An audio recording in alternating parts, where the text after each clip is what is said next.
My name is Jaime Peraire. I am a faculty member here in the Department of Aeronautics and Astronautics and the department head, and I've been at MIT for 23 years. The main area of interest for me is computation, and with a particular emphasis on simulating physical systems of direct interest to aerospace.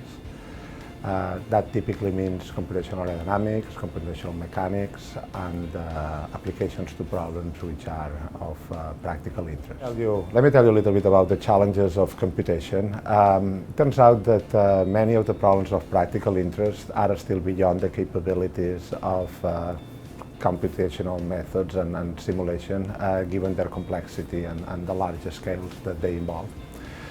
And our job primarily consists of, has various parts.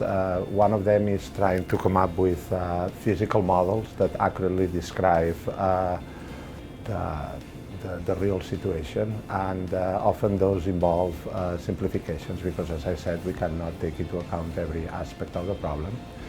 A second component of our work involves simulating or solving those problems in the computers, essentially the computational part. And here our focus is on trying to devise efficient algorithms that exploit modern computer architectures, essentially that allows us to solve the problems as fast and as efficiently as possible.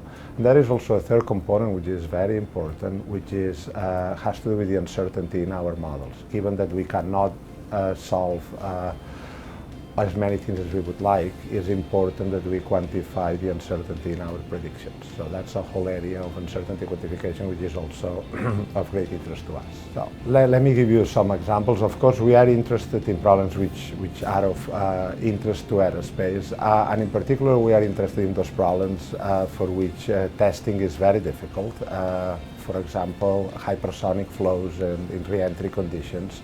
Very difficult to test, very difficult to get data, and this is one example where we rely heavily on simulation and computation. Another application would be the flow inside turbomachinery. Again, testing here is somewhat easier, but is very expensive, and one of the main goals of our research is trying to predict the behavior of the system before it's actually built. Trying to come up with designs that would avoid problems that would have to be solved after the fact if they are not forecasted early on in the process.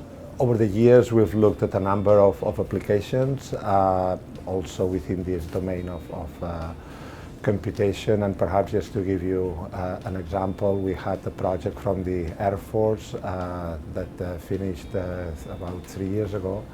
And the main goal was to look at animal flight, and in particular we were focusing on bats. And the problem there was to really try to understand the limits of performance of small flying vehicles, and using the inspiration from nature. Again, we came up with estimates for the power required to fly an object of the size of a bat at a certain speed, and compare those with our estimates of the energy consumed by bats, and essentially assess this trade-off. And anyway, so that was the research. Essentially, try to understand the flight of animals, which has evolved over many years, and try to really see whether we could come up with ideas or strategies for building vehicles that exploit these principles.